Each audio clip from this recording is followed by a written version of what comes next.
Ya, haleluya. Puji Bapak Yahweh. Selamat datang untuk saudara yang terkasih di dalam Bapak Yahweh di dalam Yeshua HaMashiach, yang ada di live streaming, dan juga yang ada di live chat. Ya, kita akan masuk di dalam pengajaran kita hari ini mengenai tebus tubuh.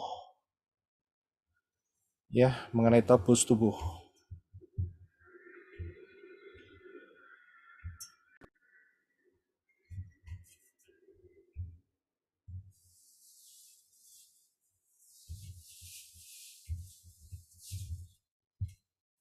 Iya, haleluya.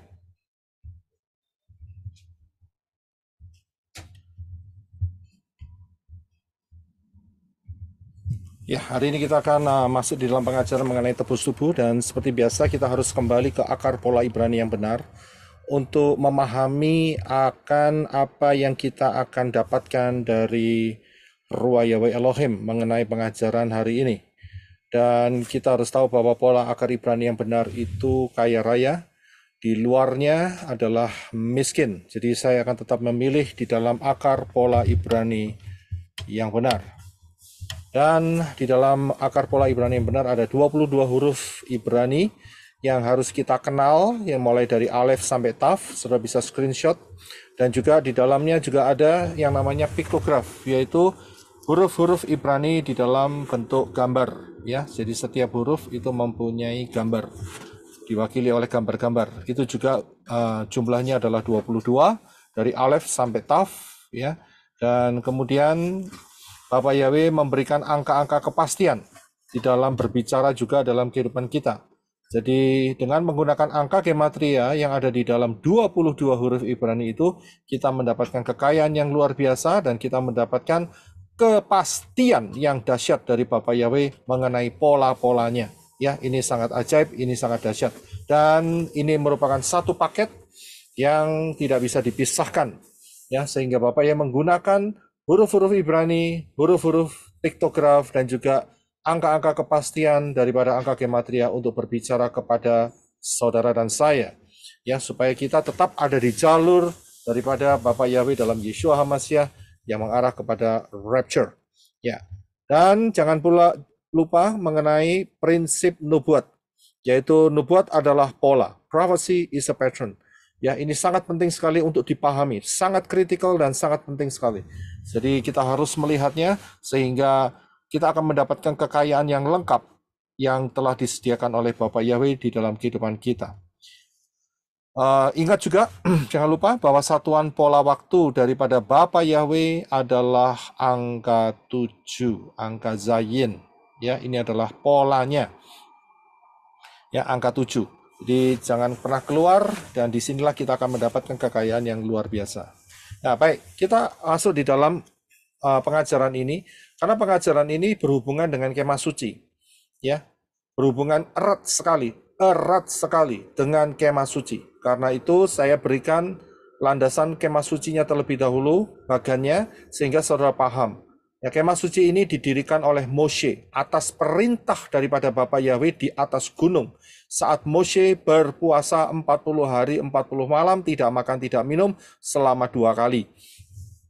Ya, jadi ini diberikan Bapak Yahweh pola ini, dan ini adalah pola yang dilihat oleh Moshe di Syamayim. Jadi ini adalah pola Syamayim, saudara. Ya, ini bukan pola manusiawi, bukan pola karangan Moshe, tidak, tetapi ditunjukkan oleh Bapak Yahweh untuk dituliskan dan dibangun dan dilakukan, dan ini menjadi berkat buat kita sekarang sampai nanti bumi ini berakhir. Ya, ini luar biasa sekali. Ada rahasia-rahasia, banyak rahasia yang tersembunyi. Dan hari ini kita sudah masuk di dalam session yang ke-11, saudara. Ya, luar biasa. Kita sudah masuk di dalam melampaui sudah 10 session, saudara. Ya, ini session yang ke-11. Dan kalau saudara lihat kemah suci ini di bagian luar, ya, ini disebut sebagai pelataran. Ya, setelah masuk ke pintu, ya, di situ ada pintu sebelah kiri, ya, itu satu-satunya pintu, ya, jadi pintunya satu untuk masuk ke dalam kemah suci ini. Satu-satunya pintu, tidak ada pintu yang lain. Tidak boleh juga untuk melompati pagar, itu namanya maling. Ya, jadi harus masuk melalui pintu, dan pintu itu adalah Yeshua. Masuk di dalam pintu itu, maka kita temukan yang namanya pelataran. ya, pelataran. Kemudian ada satu daerah yang ditudungin. Nah, itu namanya kemah pertemuan. Itu disebut kemah pertemuan. Dan di dalam kemah pertemuan ada dua ruangan. Yang paling depan, ya, setelah pelataran itu adalah ruang kudus, dan yang paling dalam adalah ruangan Maha Kudus. Ya, inilah yang disebut kemah pertemuan. Nah, kita akan lihat bagannya, ya, benda-bendanya. Jadi kita tahu ya, bagian luar adalah pelataran, dan di pelataran ada dua benda. Benda yang pertama adalah mezbah korban bakaran yang terbuat dari tembaga. Ini semua pengajaran ini sudah saya berikan mulai session yang pertama sampai session yang 10 ya. Dan terus saudara yang belum mendapatkan ini, tolong saudara bisa kembali untuk melihat pengajaran-pengajaran sebelumnya ya. Karena hari ini kita sudah terus advance, masuk ke dalam yang lebih dalam lagi. Jadi kalau saudara ketinggalan pengajaran ini, coba saudara jangan lompat-lompat. Kembali ke pengajaran nomor 1, 2, 3, 4, sampai terus 11. Dan seterusnya. Ini tidak lama lagi akan selesai. Ya, jadi saudara jangan lompat-lompat, harus urut. Jadi saudara akan mendapatkan pemahaman yang lengkap dan luar biasa. Ya, jangan seperti kodok ya, lompat-lompat sana. Nggak akan dapat apa-apa. Baik, jadi di dalam pelataran itu ada dua benda. Benda yang pertama adalah mezbah korban bakaran yang terbuat dari tembaga. Dan kemudian benda yang kedua adalah bejana pembasuhan, juga terbuat dari tembaga.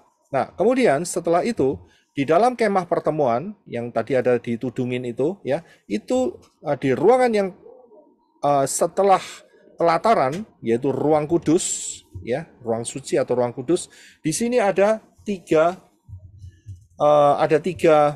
benda. Benda yang pertama adalah menorah, 7 kaki dian. Dan kemudian benda yang kedua adalah meja roti sajian.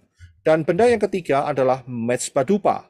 Ini adalah 3 benda yang ada di ruang kudus atau ruang suci. Nah, kemudian kita akan masuk di ruang yang paling dalam, yaitu ruang maha suci, ruang maha kudus. Ya, dan di sini hanya ada satu benda, yaitu tabut perjanjian. Ya, jadi saudara paham di sini. Ya, tidak terlalu sulit untuk bisa memahami pengajaran ini. Ya, ikutin saja dasar fondasinya, saudara pasti akan mendapatkan, dan Ruah Yahweh Elohim akan menuntun hidup saudara. Nah, kita akan masuk di dalam session yang ke-11, yaitu mengenai tebus tubuh.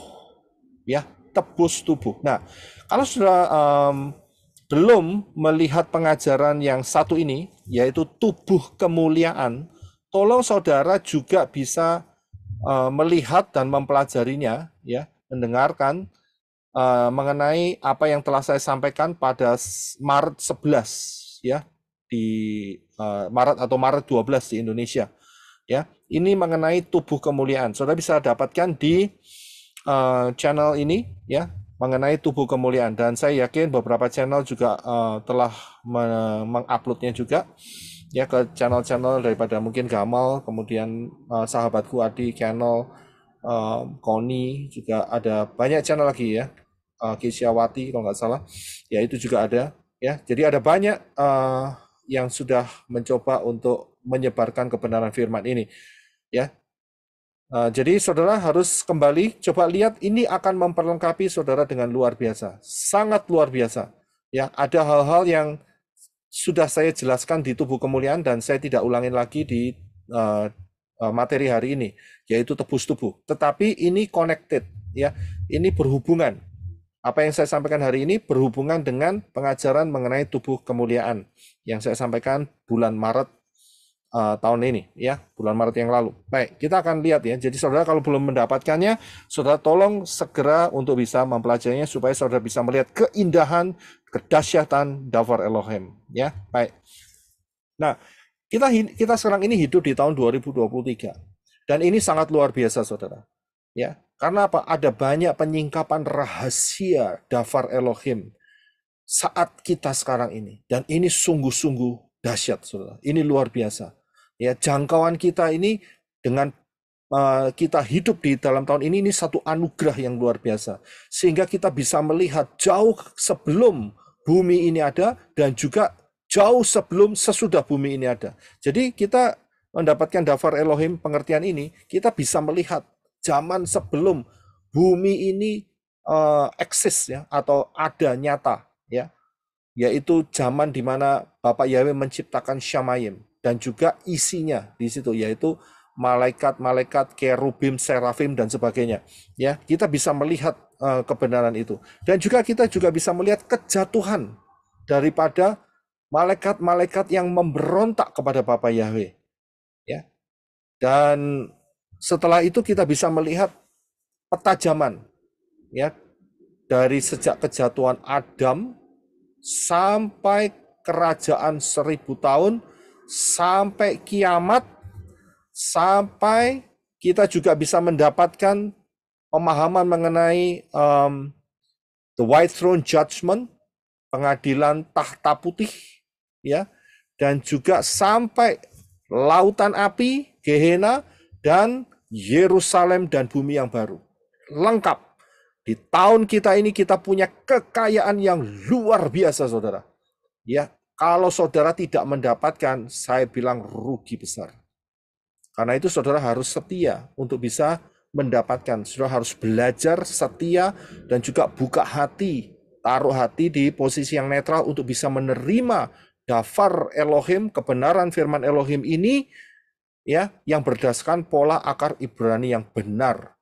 Ya, dan tidak asal comot ayat, acak-acakan dan sebagainya, tetapi semuanya itu menjadi satu the big picture, yaitu satu gambaran yang luar biasa, rencana Bapak Yahweh dari kekal menuju kekal. Di tahun kita ini kita bisa mendapatkan itu semua. Karena itu jangan sampai saudara nggak mendapatkan, rugi besar, ya, rugi besar. Baik, kita akan teruskan. Jadi kita bisa melihat ya, dari sejak zamannya sebelum bumi ini jatuh ke dalam dosa, sampai nanti kerajaan 1000 tahun, bahkan setelahnya itu kita bisa mendapatkan semua.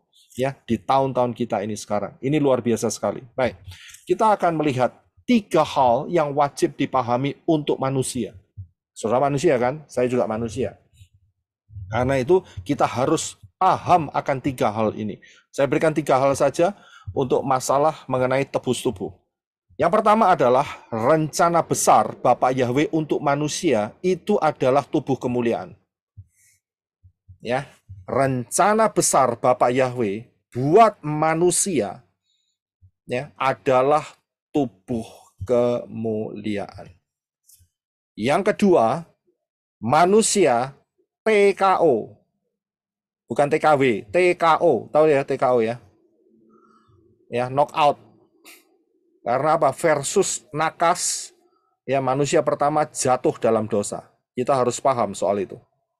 Ya, jadi kita harus tahu bahwa manusia ini dikalahkan oleh Satan, yaitu saat Adam dan Hawa jatuh di dalam dosa. Ini yang kedua, kita harus paham. Yang ketiga, Bapak Yahweh menyediakan jalan keluar buat saudara dan saya untuk mendapatkan tubuh kemuliaan. 3 hal ini pegang baik-baik yang berhubungan dengan materi kita hari ini, yaitu tebus tubuh dan juga mengenai tubuh kemuliaan yang telah saya sampaikan. Ya, jadi 3 hal ini kita perhatikan baik-baik. Nah, kita akan lihat satu persatu. Yang pertama adalah rencana besar Bapak Yahweh untuk manusia itu adalah tubuh kemuliaan. Kita baca terlebih dahulu, yaitu di dalam Kejadian 2 ayat 25. Silakan Henok untuk bisa bantu kita membaca. Terima kasih. Mereka keduanya itu telanjang, manusia dan istrinya, namun mereka tidak merasa malu. Ya, terima kasih. Ingat, tadi saya katakan 3 hal yang wajib dipahami oleh manusia. Yang pertama adalah rencana besar Bapak Yahweh untuk manusia, yaitu saudara dan saya, adalah tubuh kemuliaan. Rencana ini bukan untuk malaikat. Malaikat tidak pernah tertulis diciptakan memiliki tubuh yang dari tanah. Tidak pernah. Jadi ini khusus buat manusia, yaitu tubuh kemuliaan. Tetapi ingat, manusia harus melalui proses. Ya, Proses ini penting, saudara. Ya, siapa yang di sini bisa bikin kue? Saya yakin ibu-ibu ya bisa bikin kue. Ya, ada yang bisa, ada yang tidak. Tetapi ini adalah cara yang paling gampang, yaitu kalau bikin kue itu pasti ada bahan dasarnya. Ya, bahan dasarnya adalah tepung. Ya kan? Kalau tepungnya tidak diolah, ya nggak mungkin makan tepung. Ya bisa dimakan, cuman ya saya nggak tahu ya. Manusia makan tepung kira-kira jadinya kayak apa. Tetapi kalau tepung itu masuk di dalam pengolahan, maka dia akan menjadi sesuatu cake atau roti ya yang enak begitu. Bisa dinikmati. Jadi dari tepung menjadi roti itu harus melalui proses.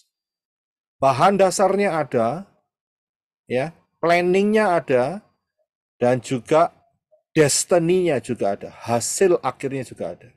Nah, di sini kita lihat bahwa kedua manusia yang diciptakan oleh Bapa Yahweh pertama kali itu sudah dalam bentuk telanjang.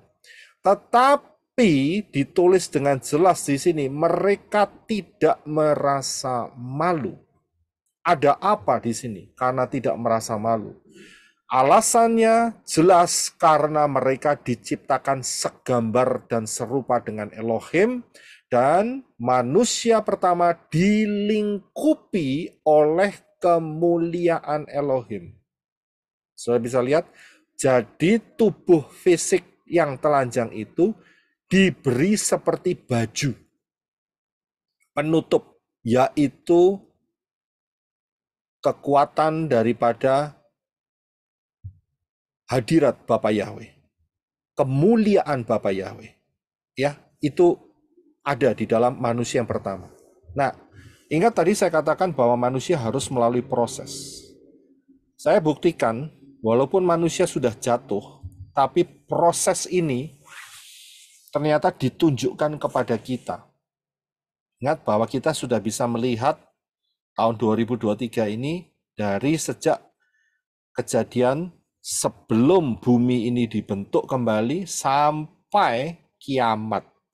Ya, dari situ kita bisa melihat inilah pembuktian bahwa rencana besar Bapa Yahweh untuk manusia, untuk saudara dan saya adalah tubuh kemuliaan. Ya, saudara perhatikan, walaupun manusia itu jatuh dalam dosa, saya langsung potong saja. Tetapi ingat, contohnya jelas. Ada Enok, ada Henok, ya, yang di rapture sama Bapa Yahweh. Ya, kalau dia di rapture jelas, dia pakai tubuh kemuliaan. Kemudian, contoh yang kedua, Elijah. Ya, Elijah juga demikian. Dia di rapture oleh Bapa Yahweh. Dan tubuh yang dikenakan setelah di rapture bukan lagi tubuh jasmania, tetapi tubuh kemuliaan. Saya bisa lihat di sini, karena mereka tidak bisa mencari mayatnya, saudara. Mereka tidak bisa mencari jasadnya. Mereka tidak bisa menemukan, lah karena sudah di rapture. Kemudian, saudara lihat peristiwa di mana Yeshua membawa 3 muridnya, Kefa, Yakobus, dan Yohanes ke sebuah bukit. Dan disitulah Yeshua berubah wajahnya dengan penuh kemuliaan Elohim. Dan muncul 2 orang. Yang pertama adalah Elia, yang telah saya sebutkan tadi yang di rapture. Yang kedua adalah Moshe, Musa. Moshe ini mati, ya, sempat mati, kemudian Bapa Yahweh yang menguburkan. Tetapi dengan adanya Moshe bertemu dengan Yeshua, kita bisa melihat Moshe dibangkitkan oleh Bapa Yahweh. Dengan menggunakan apa? Dengan menggunakan tubuh kemuliaan. Ingat prinsipnya bahwa tubuh kemuliaan itu menggunakan sisa-sisa tubuh jasmania. Ya, ini prinsip daripada tubuh kemuliaan, menggunakan sisa-sisa tubuh jasmania. Kemudian, bukan cuma 3 hal ini saja.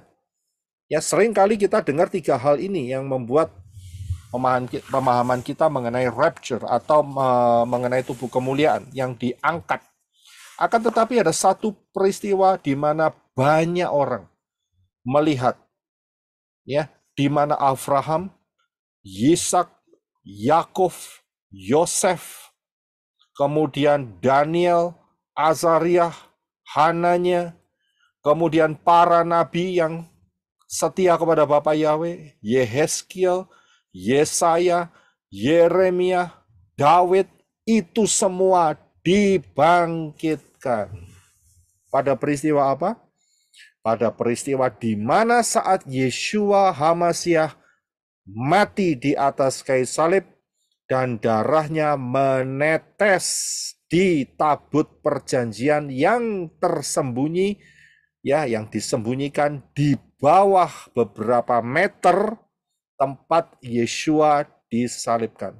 Saat darah itu menetes, maka orang-orang yang percaya beriman kepada Mesias yang akan datang, yaitu Yeshua, yang telah saya sebutkan tadi, Abraham, Yisak, Yakov, ya, dan kemudian Yosef, ya, dan banyak lagi para nabi, itu bangkit dari kubur, saudara. Ini pembuktian, ya, bahwa rencana Bapa Yahweh untuk manusia adalah tubuh kemuliaan. Kalau yang orang-orang sebelum kematian Yeshua HaMasyiah itu mereka sekarang sudah mendapatkan, terlebih lagi orang-orang yang sesudah kematian Yeshua HaMasyiah, termasuk saudara dan saya yang sedang menunggu tubuh kemuliaan ini. Saudara bisa lihat, ya, jadi kita ini bicara soal fakta, saudara. Ini bukan fiction atau suatu cerita bohong, tidak. Ini sebuah fakta. Iman kita ini adalah iman yang berdasarkan fakta, saudara. Bukan bohongan, ya, bukan halusinasi, bukan ngibul, bukan mimpi, ya, bukan khayalan atau kira-kira, tidak. Satu fakta. Kalau fakta itu real, saudara. Ya, dan ini benar-benar terjadi. Baik. Yang kedua, kita lihat bahwa 3 hal, ya, kita sedang membahas mengenai 3 hal yang wajib manusia tahu, bahwa manusia itu di knock out, ya, technical knock out melawan nakas. Nakas itu adalah ambasadornya setan, dan nakas KO, ya, men-knock out manusia.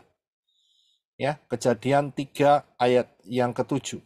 Ya, silakan Henok untuk bisa dibaca. Terima kasih. Dan terbukalah mata mereka keduanya, dan mereka menyadari bahwa mereka telanjang, dan mereka menyemat daun pohon ara dan membuat cawat. Ya, terima kasih. Saudara perhatikan ayat ini, ya. Dan terbukalah mata mereka, mereka menyadari keduanya bahwa mereka telanjang. Loh, sebelumnya kan sudah tertulis kan tadi, yang kita bahas di nomor 1 tadi. Mereka telanjang tapi mereka tidak malu. Lah kok sekarang baru menyadari kalau mereka telanjang? Ingat, di dalam Kejadian 3 ayat 7 ini setelah mereka, yaitu Adam dan Hawa, memakan buah pengetahuan baik dan jahat yang dilarang oleh Bapa Yahweh. Mereka gagal tes. Jadi gagal di dalam proses, dan mereka harus menanggung akibatnya, yaitu kemuliaan Yahweh yang menutupi mereka sehingga pada saat mereka telanjang tetapi mereka tidak merasa malu. Itu fatsal atau ayat sebelum mereka jatuh di dalam pelanggaran terhadap firman Elohim. Ya, itu hilang, saudara. Jadi sebelum mereka melanggar, mereka ditutupi oleh kemuliaan Elohim. Tapi saat mereka melanggar, tertulislah ayat ini. Terbuka mata mereka. Loh, memangnya mereka sebelumnya enggak buka mata mereka? Ya, apa mereka tutup mata? Ya, atau buta? Tidak kan? Dikatakan bahwa Bapak Yahweh sering datang kepada Adam dan juga berjalan-jalan dengan Adam dan menunjukkan binatang-binatang dan Adam memberikan nama untuk setiap binatang. Nah itu kalau enggak pakai mata, pakai apa? Ya kan? Kan pasti buka matanya. Nah kok ini ayat ini berkata terbukalah mata mereka. Ini dia. Selubung kemuliaan Elohim itu diangkat hilang dari hidup mereka. Sehingga mereka menyadari bahwa mereka telanjang. Saya bisa lihat. Jadi ada selubung yang terangkat. Sehingga mereka lihat, wah telanjang. Dan mereka menyadari dosa yang telah mereka perbuat. Sehingga mereka mencoba untuk menyemat atau menganyam ya daun pohon ara ya untuk menutupi ketelanjangan mereka. Ya pasti tidak akan lama ya. Kalau sudah tahu pohon ara, daunnya itu kalau sudah potong nggak sampai sehari sudah mengkeret semua, tahu ya, mengkeret tahu ya, sudah ngelinting semua itu, sudah apa itu namanya, apa bahasa Indonesia yang melinting ya, mengkeret semua ya, keriput semua ya, sudah kering semua ya. Jadi tidak mungkin mereka bisa bertahan dengan lama untuk menutupi ketelanjangan mereka. Jadi kita harus tahu yang kedua, bahwa manusia di knock out oleh nakas sehingga jatuh. Nah, kita lihat yang ketiga. Bapa Yahweh menyediakan jalan keluar buat manusia untuk mencapai rencana besar Bapa Yahweh, yaitu tubuh kemuliaan. Ya, jalan keluarnya apa? Jalan keluarnya adalah pola kemah suci. Ini dia jalan keluarnya, saudara. Maka itu pengajaran kemah suci ini sangat menarik sekali, saudara. Kode-kodenya banyak sekali dan sangat luar biasa. Saudara perhatikan baik-baik. Ini kasih Bapak Yahweh yang luar biasa. Karena pola ini adalah pola Shamayim, pola sorga. Ya, ini bukan pola dasar pikiran manusia, tidak. Ini dari Bapak Yahweh sendiri yang ditunjukkan kepada Moshe, dan Moshe harus membuatnya persis seperti yang ada di Shamayim, yang ada di sorga. Ya, baik. Inilah kuncinya, yaitu pola kemah suci. Dan saudara akan melihat jalan ini, saudara harus menjalaninya untuk bisa mencapai tubuh kemuliaan. Kita akan lihat ya, pelan-pelan. Yang pertama, mekanisme kerjanya bagaimana daripada kemah suci ini. Yang pertama, saudara harus lihat bahwa kemah suci ini hanya ada satu pintu. Sebelah kiri itu ada pintu. Ya, satu pintu saja. Ini sudah saya bahas di materi yang nomor pertama. Kemah suci nomor pertama. Pintu ini adalah Yeshua HaMashiach. Jadi kalau di luar pintu ini, maka tidak ada keselamatan, saudara. Ya, tidak ada keselamatan di luar pintu. Jadi satu-satunya cara harus masuk melalui pintu, tidak boleh lompat pagar. Hanya satu pintunya. Dan saat masuk, menerima Yeshua HaMashiach. Ya, bukan menerima Yesus, bukan. Karena itu huruf Ibrani itu Yod Shin Waw Ayin, itu bunyinya Yeshua, bukan Yesus. Jadi paham ya. Untuk teman-teman yang baru pertama kali jangan kaget. Saudara lihat perbedaan antara Yeshua vs Yesus. Pilih mana? Coba lihat kembali ke sana. Ada di di channel saya ini ya, bagian video. Ya, coba itu video singkat cuma 30 menit, saudara bisa mempelajari di sana. Jadi pintu itu adalah Yeshua, bukan Yesus. Ya, karena tulisannya adalah Yod Shin Waw Ayin, ya, yang dibaca Yeshua, bukan Yesus, bukan Jesus, bukan Yesus, bukan Yesus. Jadi paham ya. Jadi di sini penting sekali masuk melalui pintu dan mendapatkan keselamatan. Jadi hanya melalui Yeshua keselamatan itu diberikan. Nah, saat manusia itu masuk di dalam keselamatan ini, yang ditebus atau dibeli itu hanya jiwa roh saja. Tubuhnya tidak. Atau boleh saya katakan bukan tidak, yaitu belum. Ya, lebih pasnya itu adalah belum. Jadi saat kita menerima, manusia menerima keselamatan yang diberikan oleh Yeshua HaMasyiah, hanya jiwa rohnya saja yang ditebus. Kalau ditebus itu untuk bangsa Yahudi. Kalau saudara dan saya bukan keturunan Yahudi, maka kita ini bukan ditebus, tapi dibeli. Itu beda. Ya, beda antara ditebus dan dibeli. Ditebus itu kalau saudara punya barang, kemudian saudara butuh uang, saudara pergi ke tempat penggadaian. Saudara gadaikan barang saudara, saudara dapat uang. Dengan syarat, ya, dalam jangka waktu tertentu, saudara boleh menebus barang saudara. Yaitu, saudara siapkan mungkin 1 bulan kemudian, saudara kembali dengan uangnya beserta fee atau bunganya, kemudian saudara kembali tebus, minta lagi di tempat penggadaian itu. Saudara mendapatkan, misalnya saudara gadaikan kamera saudara, atau misalnya saudara gadaikan mobil saudara, saudara dapat kembali. Penggadaian selama masa daripada perjanjian itu tidak boleh barang itu diperjualbelikan, tidak boleh. Karena apa? Karena satu kali nanti kalau orang itu mau datang kembali dan memberikan uang, ya, dan beserta dengan bunganya atau fee-nya, maka penggadaian harus melepas yang namanya barang itu, karena itu bukan barangnya dia. Itulah prinsip ditebus. Orang Yahudi sudah dinyatakan adalah milik Bapak Yahweh, tapi Yahudi jatuh dalam dosa. Karena itu dia ditebus. Sedangkan saudara dan saya tidak pakai kata ditebus, tapi kita diberi satu kata yang luar biasa, yaitu dibeli. Saudara dan saya dibeli. Ya, karena kita orang goyim, siapa yang memiliki kita? Bukan Bapak Yahweh.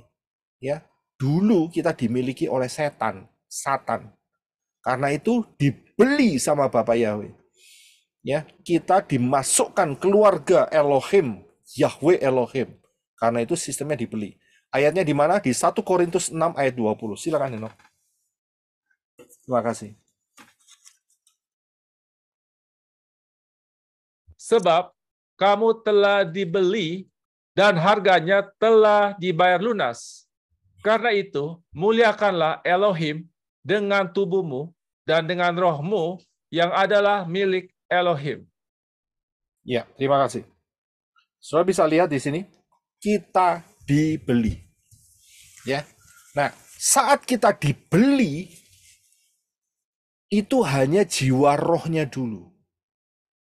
Ingat ya, bahwa jiwa dan roh itu tidak bisa dipisahkan. Tidak bisa dipisahkan. Jiwa roh itu menyatu. Ya.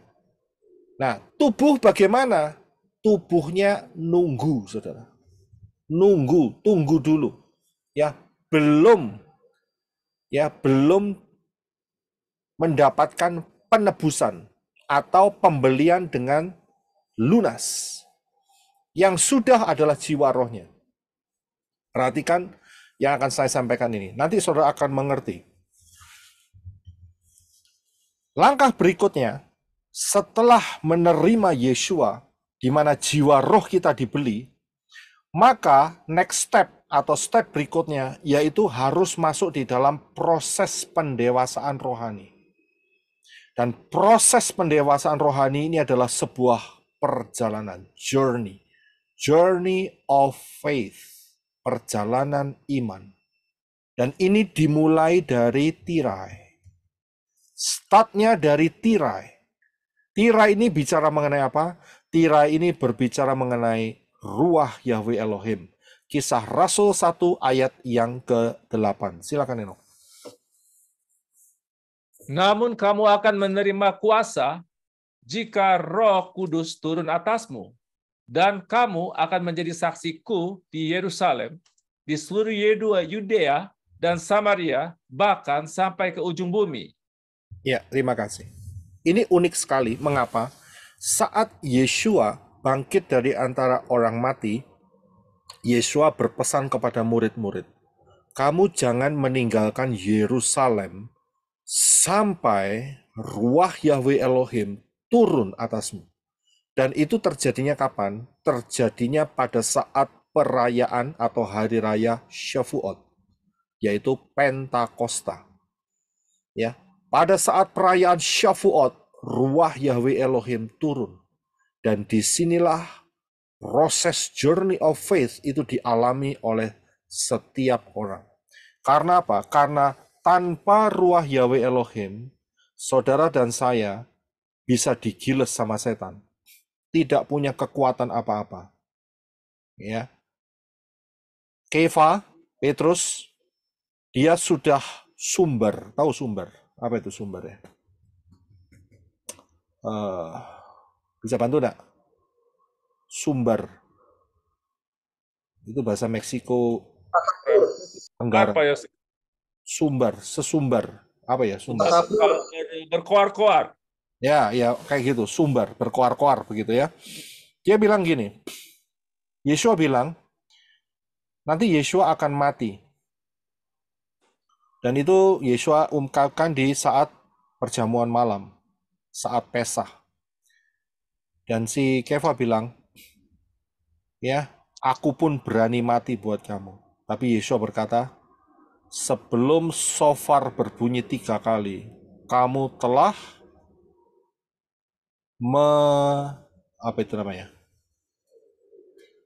menyangkal aku. Sudah bisa lihat, ada Yeshua loh di situ, tapi Kefa belum penuh ruah Yahweh Elohim. Ya, walaupun dia punya keberanian, keberangasan, dan dia itu bawa senjata, saudara. Ya, dia bawa pedang itu 2, ya di pinggangnya. Tapi apa yang terjadi? Tanpa ruah Yahweh Elohim, ujung-ujungnya juga jatuh, saudara. Ya, dengan anak kecil dikatakan, kamu kan pengikutnya Yeshua, gitu. Apa yang dia katakan si Kefa? Kefa berkata, oh no, saya enggak, saya tidak kenal dia. Dan dia lakukan 3 kali. Dan Kefa jatuh saat itu. Kenapa? Karena tidak ada ruah Yahweh Elohim. Tidak ada kuasa. Ya. Dalam bahasa Yunani-nya kuasa di sini adalah dunamos. Suatu kekuatan seperti dynamite, saudara. Ya, dinamit, suatu kayak bom yang menghancurkan. Suatu kuasa yang membuat orang berani untuk tetap pegang teguh kepada dafar Elohim, firman Elohim. Ini kuasa dari ruah Yahweh Elohim. Nggak takut, ya, mau diapain aja, toh ya mati masuk Syamayim. Nggak takut, ya. Itu kuasa daripada ruah Yahweh Elohim. Sudah bisa lihat di sini. Tanpa itu nggak mungkin bisa. Karena itu setelah tirai, itulah yang namanya journey of faith with ruah Yahweh Elohim. Suatu perjalanan iman bergandengan penuh dan dipimpin oleh ruah Yahweh Elohim. Karena itu startnya di tirai. Nah, ada beberapa hal yang harus saya berikan supaya saudara betul-betul paham di dalam journey of faith ini. Yang pertama, yang boleh masuk ke ruang kudus adalah imam yang bertugas. Ya. Nah, di sini kita bisa melihat bahwa journey of faith ini akan menghasilkan kedewasaan rohani. Hanya imam yang boleh masuk. 1 Kefa, 1 Petrus 2 ayat 9, silakan Henok untuk bisa dibaca buat kita. Terima kasih. Namun, kamulah bangsa yang terpilih, imamat yang rajani, bangsa yang kudus, umat yang dimiliki Elohim, supaya kamu memberitakan kehebatannya yang telah memanggil kamu dari kegelapan ke dalam terangnya yang ajaib. Ya, terima kasih. Sudah bisa lihat siapa bangsa yang terpilih setelah kematian dan kebangkitan Yeshua, tidak lain adalah saudara dan saya, ya, yang dipilih untuk masuk di dalam rencana keselamatan bahkan sampai rapture. Kita adalah imamat yang rajani, bangsa yang kudus, dan kita dimiliki oleh Elohim. Ya, hidupmu bukan kamu lagi, tapi hidup kita untuk Yeshua. Ya, jadi paham ya. Inilah yang membuat journey of faith kita ini kita jadi dewasa, tidak terus kanak-kanak. Ya, tidak terus kanak-kanak. Kanak-kanak tidak boleh melayani Elohim, tidak boleh. Hanya imam yang boleh masuk dan itu usianya harus 20 tahun ke atas. Ya, yang boleh. Jadi usia kedewasaan. Nggak boleh anak 10 tahun kemudian masang lampu menorah pelitanya. Ya, nggak boleh membakar dupa, tidak boleh. Hanya imam yang usianya sudah 20 tahun ke atas. Sudah dewasa. Ya, inilah tingkat kedewasaan. Yang pertama itu. Yang kedua, kalau sudah lihat ada tudung, ya, kemah pertemuan. Ini kan kemah kan? Tadi kan saya sudah ungkapkan di atas. Kemah ini ada tudungnya, ya, kemah pertemuan. Nah, kita akan lihat. Saya akan cepat saja untuk memberikan hal ini, ya. Soalnya ada banyak rahasia, tapi saya berikan secara cepat saja karena fokus kita ada di dalam tebus tubuh. Silakan dibaca Keluaran 26 ayat 3 dan 6. Silakan Henok. Terima kasih. Haruslah 5 lembar tenda menjadi rangkaian satu terhadap yang lain, dan 5 lembar tenda menjadi rangkaian satu terhadap yang lain. Haruslah engkau membuat 50 pengait emas, dan engkau harus menggabungkan tenda-tenda itu satu terhadap yang lain dengan pengait-pengait itu, dan haruslah tabernakel itu menjadi satu. Ya, terima kasih. Saudara bisa lihat di ayat 3 dikatakan ada 5 lembar tenda dirangkai jadi satu. Kemudian ada 5 lembar lagi dirangkai jadi satu. Jadi sebetulnya tenda itu lapisannya ada 10, saudara. 10 lembar. Tapi caranya 5 jadi satu, 5 jadi satu. Dari sini kita bisa lihat ada angka 1 dan 5. Ya, dan kemudian setelah itu harus ada 50 pengait emas. 50. Nah, kita bisa lihat dari ini. 15 adalah 1 dan 5. Jadi 5 dirangkap jadi 1, 5 dirangkap jadi 1. Ya, itu berbicara tentang nama Yahweh. Jadi orang-orang yang masuk di dalam journey of faith dan mau didewasakan itu dinaungi oleh Yahweh Elohim. Sudah bisa lihat di sini. Bukan orang yang di pelataran, bukan orang yang kanak-kanak atau yang tidak masuk di dalam kemah suci. Tidak ada naungan khusus dari Bapa Yahweh. Saudara dan saya yang mau bertumbuh, terus bertumbuh ya, dengan baik dan benar. Ingat ya, ada yang bertumbuh salah berarti dia keluar. Yang mau bertumbuh baik dan benar, saudara dinaungi oleh Bapa Yahweh. Itu pasti. Arahnya pasti, saudara. Ya, lihat di situ ada 1 dan 5, 1 dan 5. Kalau rangkapannya, kalau apa itu namanya, tendanya 10, 10 itu adalah yod. Yod itu, sorry, ya yod 10. Ya, ada 10. 10 itu berarti tangan, di mana tangan Bapa Yahweh. Ya, tangan Bapa Yahweh yang akan menuntun kerohanian saudara, kerohanian saya, untuk terus ada di dalam jalur yang benar.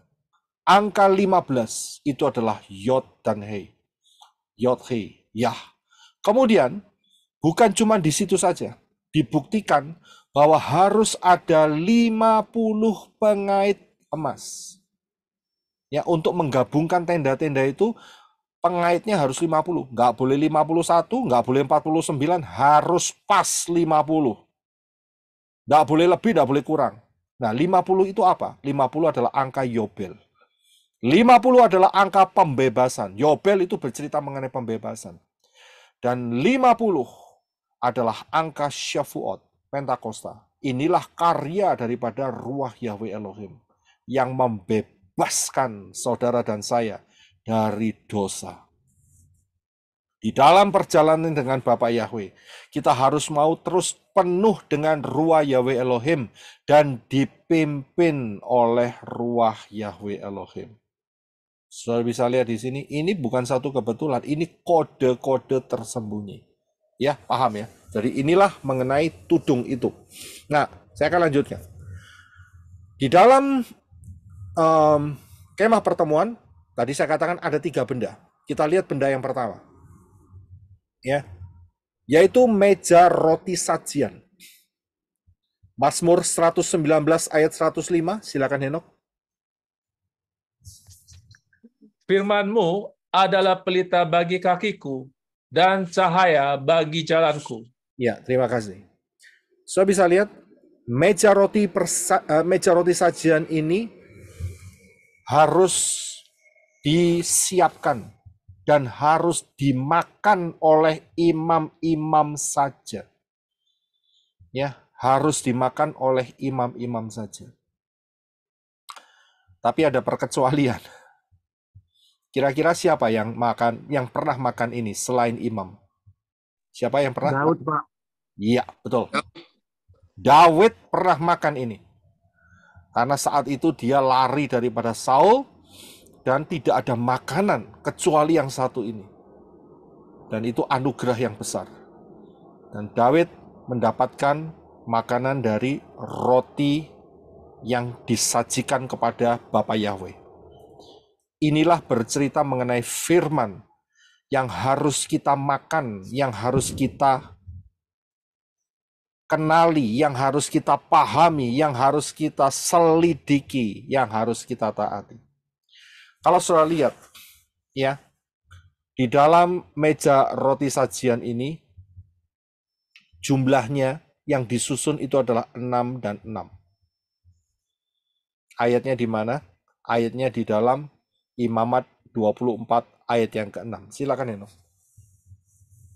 Engkau harus mengaturnya menjadi 2 susun, 6 buah sesusun di atas meja dari emas murni itu di hadapan Yahweh. Ya, terima kasih. Saudara bisa lihat, jadi dibuat 2 susun, 6 dan 6. Kira-kira kalau saudara lihat angka 26 ini, 6 dan 6 ini, saudara, apa yang dalam benak saudara?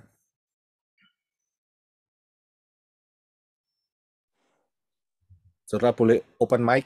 Menurut saudara? Tamak dan berita dasar. Firman. Tinggal bakal anti Hamasya. Kalau anti Hamasya enggak. Jumlah Manusia. perjanjian baru Ya. 66 kitab. Jumlah kitab. Tanak plus Brit Kadasa. Jumlahnya adalah 66. Sudah bisa lihat? Kelihatannya unik, tapi ini realita.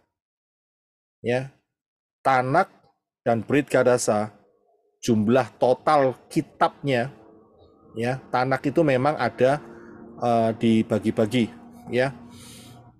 Kalau jumlah totalnya adalah 66. Ini unik, tapi saya sampaikan saja nggak apa-apa sebagai pengetahuan dasar, ya. Nggak ada salahnya karena ini juga tidak melawan firman. Kemudian ada satu kitab di dalam kitab suci kita yang jumlah fatsalnya 66. Kitab apa itu? Mazmur. Yesaya. Iya, Mazmur kebanyakan. Mazmur itu 100-an lebih. Yang betul adalah Yesaya. Luar biasanya, Yesaya itu bagian yang terakhir itu bercerita mengenai zaman akhir. Saya suka sekali kitab Yesaya. Ya, itu profesi-profesinya itu akurat sekali, luar biasa. Dan fatsalnya 66, Saudara. Apakah ini satu kebetulan? Saya juga tidak tahu, tetapi yang jelas saya hanya memberikan suatu kenyataan yang ada di tengah-tengah kita. Di dalam kitab Yesaya diceritakan mengenai kelahiran Yeshua. Di dalam kitab Yesaya juga ada yang namanya rapture, ada yang namanya masa anti Hamasyah, ada yang namanya kerajaan 1000 tahun, sampai ada yang namanya Gehenna. Itu ada semua di situ. Unik, itulah dia keindahan daripada Dafar Elohim, firman Bapa Yahweh yang diberikan dalam hidup kita. Ya, jadi kita harus makan firman, kita harus belajar, kita harus menyelidikin. Dan kalau menyelidikin jangan lompat-lompat, saudara. Hari ini ya lempar koin. Oh ya, bukanya di mana kira-kira? Ya, oh bukanya di dalam Daniel, buka Daniel. Besok lagi lempar koin lagi. Buka di mana ini? Buka di dalam Hosea. Besoknya lagi. Lah kapan majunya kalau gitu pengertiannya? Kalau terus lompat-lompat seperti itu. Tidak bisa. Ya, kalau kepingin tahu rencana Bapak Yahweh secara detail, kita harus tahu dari A sampai Z secara berurutan. Nggak bisa lompat-lompat. Ya, harus urut. Kita harus tahu polanya. Kita harus ngerti ceritanya. Kalau enggak gitu dijegal setan. Ya. Kita harus paham karena itu kan kita lagi mulai mengenai mengenai apa itu namanya? Perjalanan ya. Pembahasan Dafar Elohim yang minggu lalu kita pelajari. Ya, kita akan mulai start. Dan kita akan lihat secara terperinci, secara berurutan. Kita harus belajar.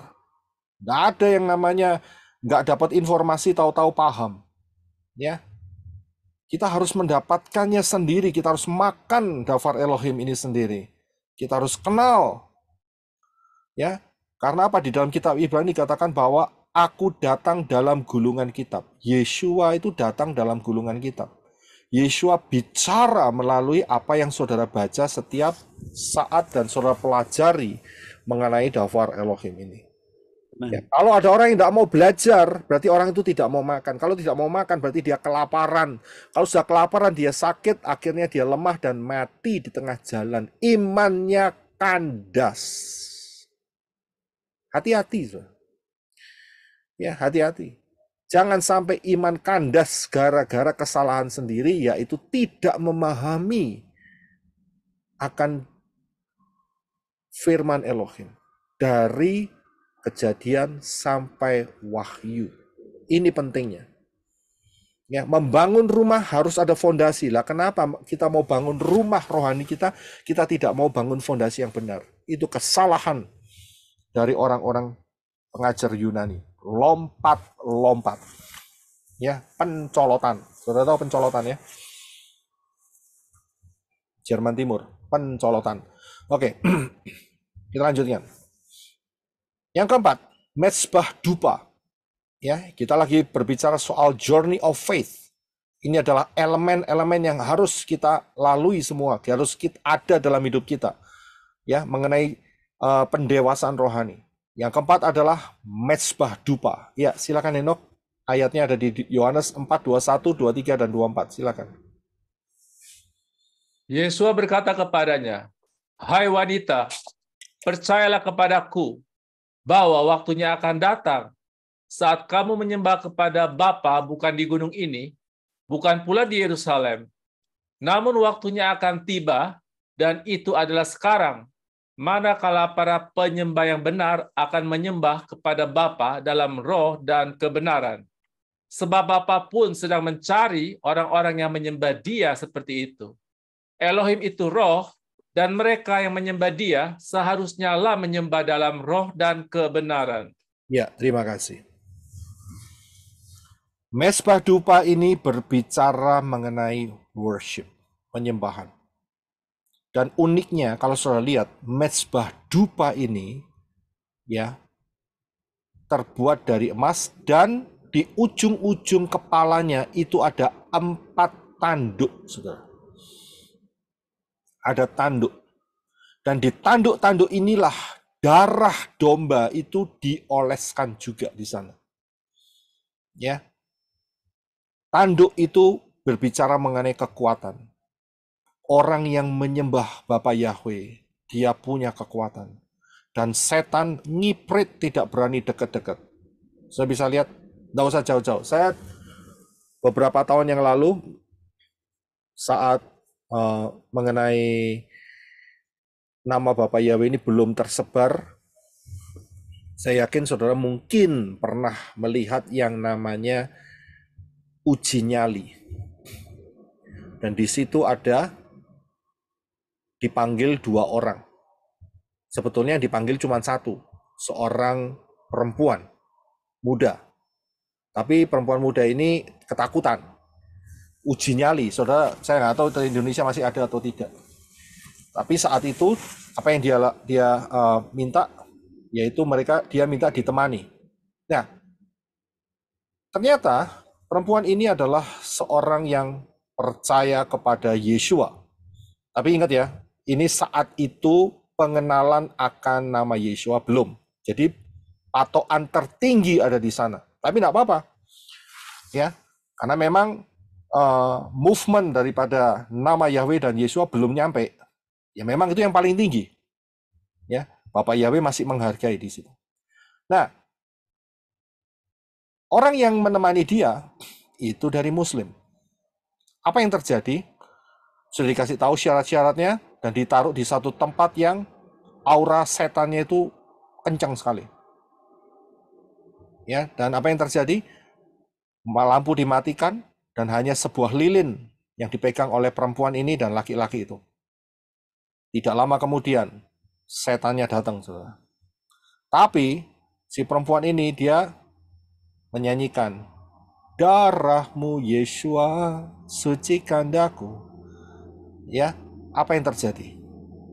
Yang kerasuan itu adalah yang Islam. Ya, kerasuan sampai berapa lama waktunya? Yang perempuan tenang-tenang saja. Ingat, dari peristiwa ini, ingat ya, saya nggak ngomong mengizinkan bahwa kalau gitu pakai nama Yunani. Tidak, saya tidak mengendorse, tidak menyetujui dalam hal itu. Tapi ingat, saat itu yang paling tinggi pengertiannya adalah Yunani, tapi Bapak Yahweh menggunakan itu untuk menyatakan kemuliaannya. Terlebih lagi buat kita sekarang yang telah menerima, telah mengenal nama yang benar, yaitu Yeshua. Kuasanya luar biasa. Kuasanya dahsyat sekali, saudara. Saudara bisa lihat, setan tidak berani dekat, saudara. Tidak berani menjamah. Setan bisa melihat darah Yeshua. Ini penting sekali. Ya, sehingga ada kuasa yang besar di dalam worship, di dalam penyembahan. Ya, ini ajaib sekali. Dan inilah yang direpresentasikan di dalam kemah pertemuan, yaitu mezbah dupa. Yang selanjutnya, menorah. Matius 5 ayat 14. Ini adalah bagian dari Journey of Faith. Silakan Heno. Kamu adalah terang dunia. Sebuah kota yang terletak di atas gunung tidaklah mungkin disembunyikan. Ya, terima kasih. Yeshua adalah menorah, yaitu terang bagi dunia. Tetapi Yeshua mengatakan, kalau kamu di dalam aku, maka kamu juga adalah terang dunia. Sudah bisa lihat? Kita merefleksikan terangnya daripada Yeshua. Kita membawa terangnya Yeshua. Ini adalah bicara mengenai ministry, pelayanan. Ini adalah journey of faith yang wajib untuk setiap anak-anak Bapak Yahweh jalani. Sudah bisa lihat? Jadi, hidup jadi terang. Sehingga orang-orang yang masih di dalam pengertian, kegelapan pengertian, bisa terang. Kita menyampaikan saja urusan soal terima tidak terima, ya kembali ke pribadi masing-masing. Tapi ingat, setiap langkah keputusan itu ada risikonya. Kalau salah langkah, risikonya maut. Ada jalan yang dikira lurus, tapi ujungnya maut, saudara. Jadi kita harus hati-hati. Orang yang salah pilih, jangan bangga.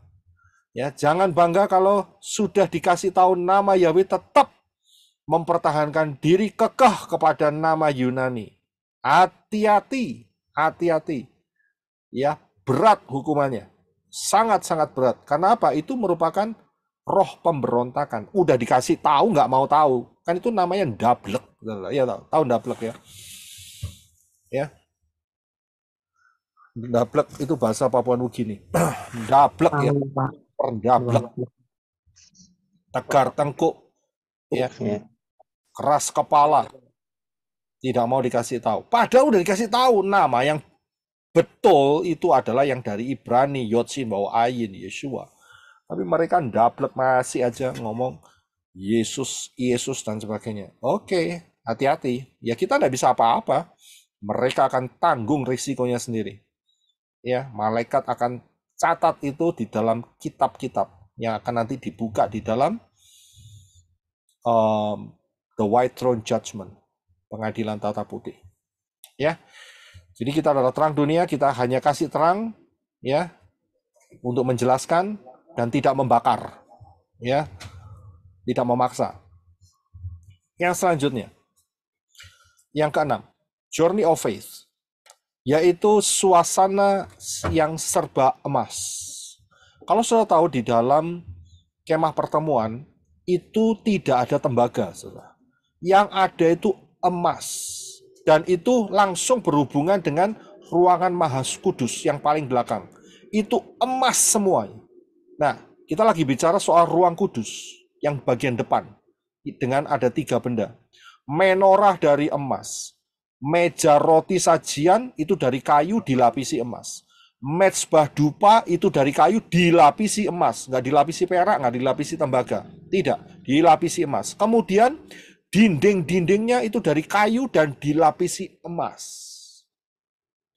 Logam emas ini adalah gambaran daripada kemuliaan Elohim. 2 Timotius 3 ayat 16-17. Silakan Eno. Semua firman yang diilhamkan Elohim itu berguna untuk mengajar, memberi teguran, memperbaiki kesalahan, dan mendidik dalam kebenaran, supaya manusia Elohim menjadi sempurna, diperlengkapi untuk melakukan setiap perbuatan baik. Ya, terima kasih. Saya lihat firman Elohim, itu firmannya kan ada di meja roti sajian, ya kan? Berguna untuk apa? Untuk ngajar, ngasih teguran. Kalau diajar ndablek, ya, masih tegar tengkuk, dikasih teguran, ya. Dan untuk apa? Untuk memperbaiki kesalahan. Wah, ini salah nih jalan saya nih. Kita harus benar nih. Wah, ini nggak boleh nih makan kerang nih. Ya, kita harus perbaiki. Itu suatu kesalahan. Ya, karena itu bukan makanan. Ya. Dan mendidik di dalam kebenaran. Jadi ya, dafar Elohim, firman Elohim ini mengajar, memberi teguran, memperbaiki kesalahan, dan mendidik dalam kebenaran. Kalau tidak mau, berarti itu menolak firman Elohim, nggak mau diajar, ya, nggak mau ditegur, nggak mau diperbaiki, nggak mau dididik. Itu namanya kurang ajar. Ya, kalau kurang ajar ya keluar saja, ya sudah keluar secara journey of faith, dia didiskualifikasi, dia keluar, nggak mau diajar, nggak mau ditegur, nggak mau diperbaiki, nggak mau dididik, seenaknya sendiri, itu namanya liar. Kalau liar seperti siapa? Seperti binatang, ya, yang boleh ada di dalam ruang kudus bukan binatang, tetapi imam. Ya, jadi sifat-sifat binatang itu keluar semua, lebih baik di luar. Ya, tidak mungkin bisa bertahan. Ayat 17 dikatakan, supaya manusia Elohim. Ini unik, saudara. Ada manusia Elohim. Ya. Kalau saya lihat di sini, ini bukan suatu hal yang secara tiba-tiba diungkapkan oleh Rabi Saul, tetapi Rabi Saul ngerti akan prinsip ini. Manusia Elohim. Manusia yang dipenuhi dan dipimpin oleh Elohim. Menjadi sempurna, diperlengkapi untuk melakukan setiap perbuatan baik. Sudah bisa lihat manusia Elohim. Nah, kita akan lihat yang selanjutnya. Tapi saya akan mundur sebentar. Ya, manusia Elohim. Ruah Yahweh Elohim yang dikatakan oleh Rabi Saul, kalau kamu penuh dengan ruah Yahweh Elohim, hendaklah kamu juga harus dipimpin oleh ruah Yahweh Elohim. Kalau kamu penuh dengan Roh Kudus, ruah Yahweh Elohim, kamu juga harus dipimpin oleh Roh Kudus, ruah Yahweh Elohim. Saya bisa lihat, dan orang-orang yang penuh dan dipimpin ini adalah manusia Elohim. Jadi saudara paham di sini? Karena apa? Karena ada darah Yeshua. Sehingga ruah Yahweh Elohim tinggal di dalam kita. Yeshua mengatakan, aku tidak meninggalkan kamu sebagai yatim piatu. Akan tetapi, aku akan minta kepada Bapa untuk mengirimkan rohnya supaya dia tinggal di dalam kamu. Tinggal. Ya, bukan di luar kita, tidak. Tapi ruah Yahweh Elohim itu tinggal, stay di dalam hidup kita. Karena itu kita harus mau dipimpin. Nah, setelah kita masuk secara jiwa roh, yaitu manusia Elohim, maka next step, langkah selanjutnya adalah tabir. Saya lihat ya, kita sudah bicara soal keselamatan, ya, kita sudah bicara soal pendewasaan, dan yang mekanisme yang berikutnya adalah, ya, tolong di mute dulu ya. Ya, terima kasih. Yang berikutnya adalah tabir. Nah, kita lihat tabir ini dengan cermat. Ya, kita lihat. Nah, tabir ini itu adalah penyekat yang ada di dalam kemah pertemuan antara ruang kudus dan ruang maha kudus. Ruang kudus itu yang ada 3 benda, menorah, meja roti sajian, dan mezbah dupa. Ya, dan ruang maha kudus hanya 1 benda yang sebelah kanan, yaitu the Ark of Covenant, tabut perjanjian. Tabir ini memisahkan antara 2 ruang ini, ruang kudus dan ruang maha kudus. Dan kita akan lihat mekanisme kerjanya. Di dalam Matius 27 ayat 50, ya, Yeshua berseru dengan suara nyaring dan menyerahkan nyawanya. Ya, kita lihat di dalam sebuah realitanya saat Yeshua berseru dengan suara nyaring untuk menyerahkan nyawanya, yaitu Yeshua mati di atas kayu salib. Apa yang terjadi? Tertulis bahwa Matius 27:51. Silakan Henok untuk baca. Terima kasih. Dan lihatlah, tabir di tempat suci terbelah menjadi 2 dari atas sampai ke bawah. Ya, terima kasih. Saudara bisa lihat tabir ini terbelah. Terbelahnya bukan dari bawah ke atas, tapi dari atas ke bawah. Itu tandanya adalah karya Elohim, karya Bapak Yahweh, yang menyobek tabir ini dari atas. Dari atas itu dari Elohim, ke bawah, kepada manusia. Jadi disobek. Sehingga 2 ruangan ini menjadi 1, saudara. Sebelumnya kan ada 2 ruang kudus dan ruang maha kudus karena ada tabir. Tapi saat Yeshua mati, ya, itu terbelah, terkoyak dari atas sampai bawah. Ini makna yang sangat luar biasa. Ini kode yang sangat luar biasa. Mengapa? Begitu tabir ini terbelah, darah Yeshua menetes di tabut perjanjian yang tersembunyi di bawah di mana Yeshua disalibkan. Yang terjadi adalah ayat 52 dari Matius 27 ayat 52. Silakan Eno. Dan kuburan-kuburan terbuka, dan banyak orang kudus yang telah meninggal bangkit. Iya, makasih. Saudara bisa lihat, saat darah itu menetes di tabut perjanjian, ditutup pendamaian, maka kuburan-kuburan terbuka dan orang-orang kudus yang telah meninggal itu bangkit. Siapa mereka? Daud, kemudian Yosua, kemudian Abraham, Yisak, Yakov, Yesaya, Yehezkiel, Yeremia, Hosea, ya, Daniel, Hananya, Misael, Azaria, bangkit, saudara. Ya, tetapi apa yang terjadi?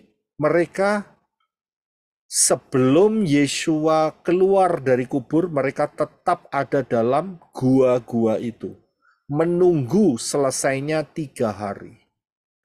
Dan saat 3 hari, maka keluarlah mereka, yaitu di dalam ayat yang ke-57 dari Matius pasal 53, yaitu Matius pasal 27. Silakan Henok. Dan sesudah kebangkitan Yesua, mereka pun keluar dari kubur, lalu masuk ke kota kudus, Yerusalem, dan menampakkan diri kepada banyak orang. Ya, terima kasih. Saudara bisa lihat, jadi saat Yesua bangkit, keluar dari kubur, pada hari apa? Pada hari apa? Abad, Pak. Syabat, terima kasih. Jadi harus paham ya, bukan minggu ya. Syabat. Yesua bangkit Syabat. Ya. Sesudah Yesua bangkit, mereka pun keluar dari kubur. Jelas ayatnya. Dan mereka masuk ke Yerusalem dan menampakkan diri kepada banyak orang. Saya bisa lihat, mereka menampakkan, hei kamu lihat, aku Abraham, aku Yisak, aku Daud. Mereka tercengang luar biasa. Ingat, mereka bangkit dengan tubuh apa? Tubuh kemuliaan. Padahal Abraham saat itu tinggal tulang-tulangnya saja sebelumnya. Apalagi yang sebelum Abraham, Shem misalnya. Wah, itu lebih lama lagi. Ya. Daud, Yosef, itu sudah tulang-tulang semua. Tapi dengan sisa-sisa daripada tubuh jasmania itu dibangkitkan oleh Yeshua. Dan mereka inilah yang disebut sebagai tebus tubuh. Tabir ini yang terkoyak pada masa Yeshua HaMasyiah mati di atas kayu salib. Inilah yang disebut sebagai tebus tubuh. Ya, kalau sebelumnya mereka percaya kepada Yeshua yang akan datang, anak domba, Mesias yang disediakan oleh Bapa Yahweh. Saat itu mereka harus mati terlebih dahulu. Tapi saat Yeshua mati di kayu salib, tabir terbelah dan mereka dibangkitkan. Tubuhnya ditebus. Saudara bisa melihat, bisa mengerti mengenai tebus tubuh ini. Dan konsep yang sama buat kita sekarang, inilah yang disebut sebagai rapture. Rapture adalah tebus tubuh. Kita lagi menunggu. Ingat saat kita diselamatkan, pada masa keselamatan, setelah pintu sebelah kiri, keselamatan, ya, yang dibeli, yang ditebus, itu adalah jiwa roh kita, tubuh kita belum. Tetapi kita menuju kedewasaan dan saat rapture, tubuh kita ditebus. Kita mendapatkan tubuh kemuliaan. Ya, 1 Tesalonika 4 ayat 16 sampai 18. Silakan Eno. Sebab dengan suatu seruan, dengan suara penghulu malaikat dan dengan sangkakala Elohim, dia akan turun dari Syamaim. Dan orang-orang yang mati dalam Hamasyiah, mereka akan pertama-tama bangkit. Kemudian kita yang hidup, yang masih tinggal, akan diangkat bersama-sama dengan mereka dalam awan-awan ke dalam pertemuan Tuhan di angkasa. Dan demikianlah kita akan senantiasa berada bersama Tuhan. Karena itu nasihatilah seorang terhadap yang lain dengan perkataan-perkataan ini. Ya, terima kasih. Sudah bisa lihat, Rabi Saul menutup dengan satu kalimat. Kasih tahu satu sama yang lain mengenai tebus tubuh, mengenai tubuh kemuliaan. Kasih tahu perkataan-perkataan ini. Yaitu nanti, tidak lama lagi, mereka yang telah meninggal, mereka akan dibangkitkan. Ya, dan kemudian mereka menggunakan tubuh kemuliaan. Kemudian kita yang masih hidup, maka kita akan diubah dalam sekejap mata. Dan kita mengenakan tubuh kemuliaan. Sama-sama kita akan menyongsong Yeshua, Raja kita, di angkasa. Kita akan masuk di dalam pesta kawin anak domba. Saya bisa lihat hal ini telah dibuktikan oleh Yeshua hampir 2000 tahun yang lalu. Dan pasti yang namanya rapture sudah tidak lama lagi. Pasti akan terjadi. Saya bisa lihat di sini, ini sebuah pattern, ini sebuah pola. Ya, rencana penebusan tubuh saudara dan saya. Karena kita masih hidup sekarang ini di dalam tubuh fisik. Tapi ingat, jiwa roh kita telah dibeli dengan lunas, dengan darah yang mahal, yaitu darah Yeshua. Saya bisa lihat di sini, inilah yang disebut tabir. Sekarang, apa tujuan tebus tubuh itu? Ya, apa tujuannya? Kok tubuh ini harus tebus? Kalau menurut saudara, saudara kepingin jawab, kira-kira tujuannya apa? Tebus tubuh itu. Ada yang mau kasih jawaban? Supaya suci lagi, Pak. Supaya bisa bersatu dengan Bapak Yahweh. Supaya suci lagi. Nah, kita kurang suci sekarang. Supaya Masih kembali, berdosa. Pak. Untuk mengendalikan tuh kemuliaan manusia, Pak. Ingat, darah Bapak Yesus Yahweh itu kan Pak ini Pak. menyucikan kita itu bersih sekali. Ya, darah Yesus itu menyucikan kita bersih sekali dan kita harus mempertahankan itu. Ya. Ya, terima kasih untuk semua jawabannya. Terima kasih. Kita tutup mic sebentar ya. Tujuan dari tebus tubuh itu tidak lain adalah untuk ini dia, yaitu menempati Yerusalem yang baru dan bumi yang baru. Ya, ingat bahwa saat penciptaan manusia, Elohim, Bapak Yahweh berfirman, marilah kita menciptakan manusia segambar dan serupa dengan kita. Itu maksudnya. Level kita itu selevel dengan Yeshua.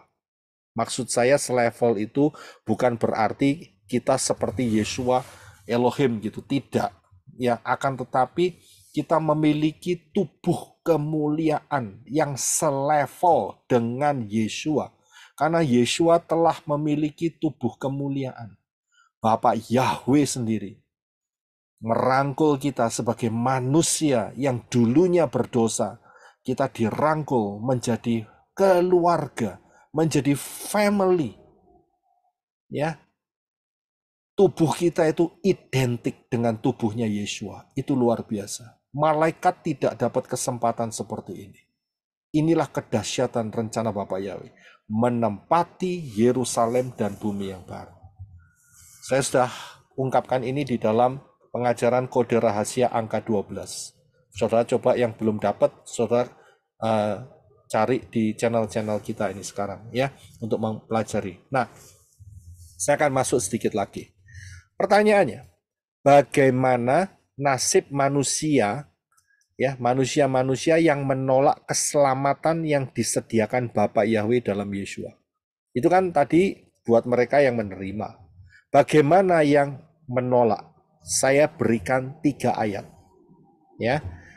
Yang pertama ada di dalam Yesaya 66 ayat 24. Silakan Eno.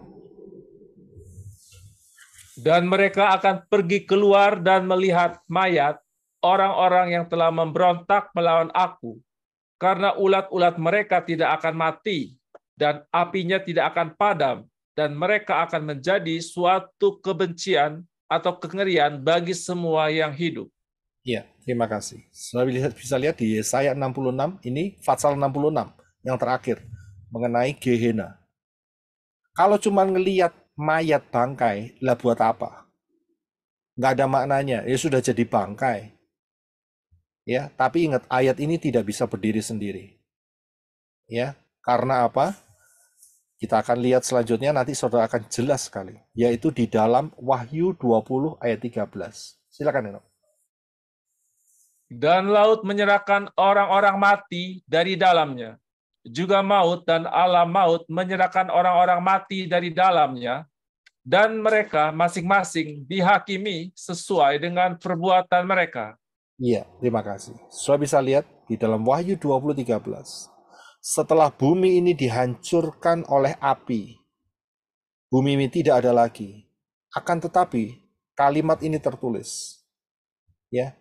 Laut menyerahkan orang-orang mati. Ingat, laut ini bukan lautan sekarang, tidak. Yang dimaksud laut ini adalah dunia orang mati. Ya. Juga maut dan alam maut menyerahkan orang-orang mati. Ya. Jadi laut itu mewakili jumlah orang yang banyak. Ingat, saat itu adalah penghakiman terakhir, yaitu perang Gog dan Magog. Itulah yang dimaksud sebagai laut. Kemudian alam maut dan maut, yaitu alam penyiksaan, di mana orang kaya itu tersiksa. Saya sudah jelaskan ini di dalam pengajaran penjara roh-roh. Sudah coba lihat di sana ya, penjara roh-roh. Mereka menyerahkan orang mati ke dalamnya. Dan mereka masing-masing dihakimi sesuai dengan perbuatan mereka. Pertanyaannya, lah orang sudah mati oh dihakimi. Saya bisa lihat, apa nggak salah sih ayat ini? Orang mati loh kok dihakimi. Dihakimi sesuai dengan perbuatan. Ingat, ayat ini tidak bisa berdiri sendiri. Ya, jadi kita akan lihat ayat yang ketiga, yaitu di dalam Daniel 12 ayat 2. Silakan Eno. Banyak di antara orang-orang itu yang tidur di dalam debu tanah akan bangun. Sebagian untuk mendapat hidup yang kekal, sebagian untuk mendapat kehinaan dan kengerian kekal. Ya, terima kasih. Inilah jawabannya. Daniel 12 ayat 2. Banyak di antara orang-orang itu yang tidur dalam debu tanah. Ya, akan bangun. Dikatakan sebagian, berarti semuanya akan bangun, tetapi sebagian akan mendapat hidup yang kekal. Di mana? Di dalam Yerusalem yang baru atau di bumi yang baru. Ayat ini tidak berhenti sampai di sini, tetapi dilanjutkan. Sebagian akan bangun untuk apa? Mendapat kehinaan dan kengerian kekal. Jadi, kalau kita lihat dari 3 ayat ini, orang-orang yang mendapat kehinaan atau kengerian yang kekal itu adalah orang-orang yang mati di hadapan Bapa Yahweh. Bapa Yahweh untuk orang-orang yang percaya kepada Yeshua tidak pernah menggunakan kata mati, tetapi kata tidur. Ya, tetapi untuk orang-orang yang terhilang, Bapa Yahweh menggunakan kata mati karena tidak punya hubungan. Dan orang-orang ini disebut sebagai bangkai. Mengerikan sekali, saudara. Jadi mereka juga akan dibangkitkan, saudara. Orang-orang yang menolak Bapa Yahweh, menolak Yeshua HaMashiach, ya, akan juga dibangkitkan. Tapi untuk apa? Untuk menerima kehinaan yang kekal. Kapan itu? Tidak lain pada saat the white throne judgment, pengadilan tahta putih. Dan disitulah mereka akan diseret oleh malaikat-malaikat, ya, dan mereka akan dibuang di dalam lautan api dengan tubuh mayat, yaitu yang tadi dikatakan sebagai bangkai. Jadi mereka juga dibangkitkan loh. Orang-orang yang menolak Bapa Yahweh dalam Yeshua. Saudara jangan pikir mereka nggak dibangkitkan. Firman Dafar Elohim mengatakan dibangkitkan. Ngeri sekali. Ya, kita kena api saja sudah, ya, bahasa Eskimo-nya itu ginjal-ginjal. Tahu ya ginjal-ginjal? Ginjal itu bukan kidney ya. Ginjal-ginjal itu lompat-lompat, saudara. Kena api ya. Kena api yang di kompor ya. Rasanya panas, kulitnya melempuh. Apalagi ini disebut sebagai bangkai. Dibuang, jadi rohnya disatukan kembali, saudara. Dengan sisa-sisa tubuhnya. Dan dimasukkan lautan api. untuk selama-lamanya. Dan ini hidup, saudara. Penyiksaan yang tidak pernah ada ujungnya. Kekal. Nggak ada nanti didoakan habis gitu pindah level gitu. Nggak ada. Nggak ada purgatory. Ini bukan soal purgatory. Ya, itu ajaran purgatory yang dari Katolik itu menyesatkan sekali. Ya, menyesatkan. Jangan ikutin mereka. Ya, dasar firman diaduk-aduk nggak karu-karuan, dicampur-campur, di hybrid, ya, dibuat gaduh-gaduh. Itu penyesatan itu. Jadi inilah yang benar. Mereka pun juga dibangkitkan dan dibuang ke lautan api. Mereka akan menjadi bangkai-bangkai. Ini yang disebut di dalam kitab Yesaya 66 tadi. Hari ini kita bisa melihat semuanya dengan jelas. Ini satu anugerah yang luar biasa. Dari saat kekal sebelum penciptaan bumi ini sampai kekal. Sampai kerajaan 1000 tahun, bahkan sampai kiamat, sampai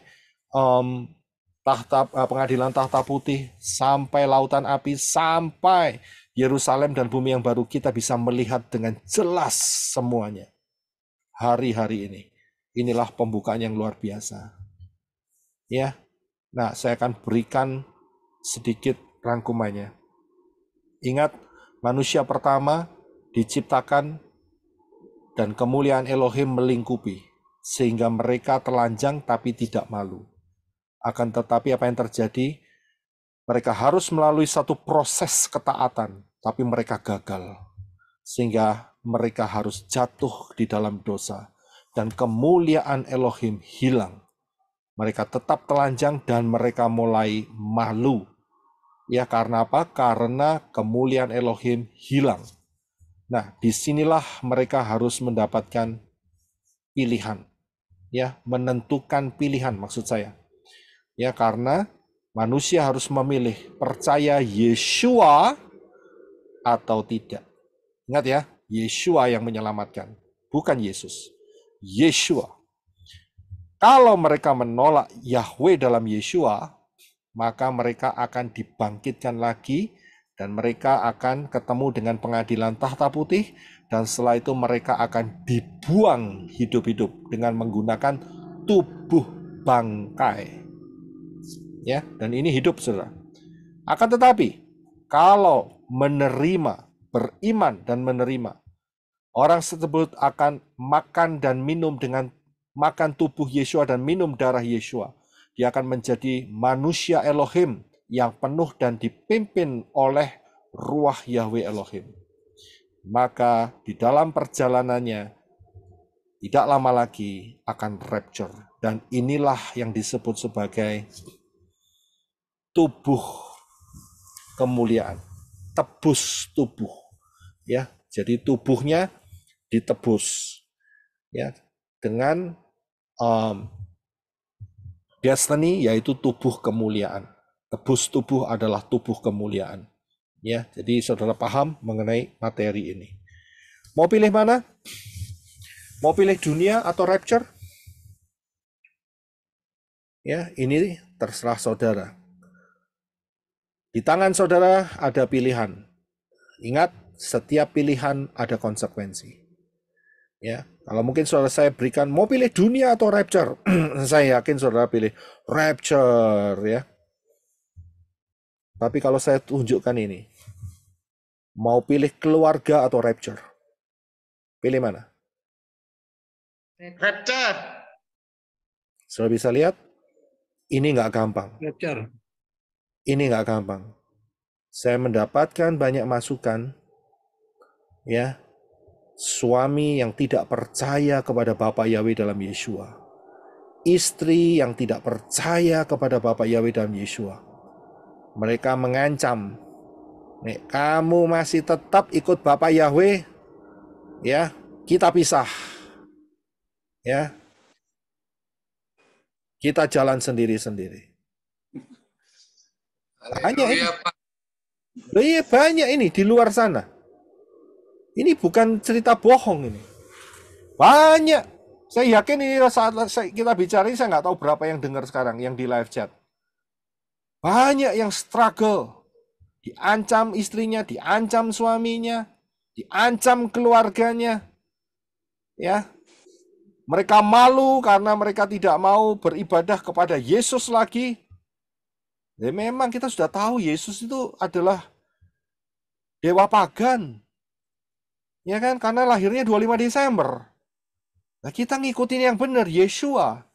Lahirnya Sukot. Udah jauh beda. Sudah bisa lihat, ini merupakan satu struggle.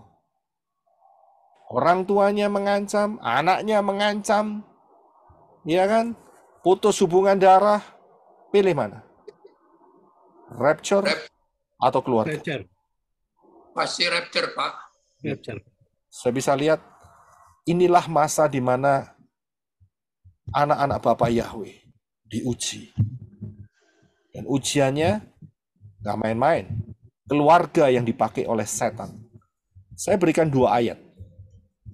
Matius 10:34 dan Lukas 12:51. Silakan, Eno. Janganlah kamu mengira bahwa aku datang untuk menebarkan damai di atas bumi. Aku tidak datang untuk menebarkan damai, tetapi pedang. Apakah kamu mengira bahwa aku datang untuk memberi damai di bumi? Tidak. Aku berkata kepadamu, bahkan sebaliknya, perpecahan. Terima kasih. Saudara paham akan perkataan Yeshua? Ya, kita ambil. Ya, saudara bisa lihat di sini. Apa kamu kira aku datang di bumi ini kasih damai? Yeshua berkata, tidak. Mana kok? Jelas sekali. Yeshua datang bukan untuk membawa damai. Udah. Setengah sendok kopinya udah. Ya, Sendok kecil. ya. Pakai sendok besar. Oke, mute dulu ya. Terima kasih. Haleluya. Saya bisa lihat di sini perkataan Yeshua. Apakah aku datang membawa damai? Sebentar lagi ada lagu, ya. Mesias datang membawa damai. Tapi dirayainnya 25 Desember. Mesias palsu. Mesias yang benar, Yeshua Mesias benar. Dia tidak bawa damai. Dia bawa pedang dan dia bawa perpecahan. Saudara harus paham akan hal ini. Saudara bisa lihat, siapakah ibuku, siapakah saudara-saudaraku, itu perkataan Yeshua. Dia tunjuk kepada perempuan-perempuan dan laki-laki yang mau mendengarkan dan taat akan daftar Elohim. Inilah ibuku, inilah saudaraku laki-laki, dan inilah saudariku perempuan. Saudara bisa lihat di sana. Kalau saudara mau rapture, saudara harus lulus dalam hal ini. Saya akan tutup dengan hal ini. Apa yang saudara lihat akhir-akhir ini bukan satu hal yang remeh. Minggu barusan, Rusia bertemu dengan delegasi Iran dan Hamas. Ngomongnya mereka akan mencoba mencari keluar untuk membebaskan tawanan. Iya kan? Saya bilang itu omong kosong. Tapi inilah persekutuan yang telah dinubuatkan oleh Bapa Yahweh melalui Yehezkiel 38 dan 39. Peperangan kali ini kita harus lihat dengan cermat, hati-hati, saudara.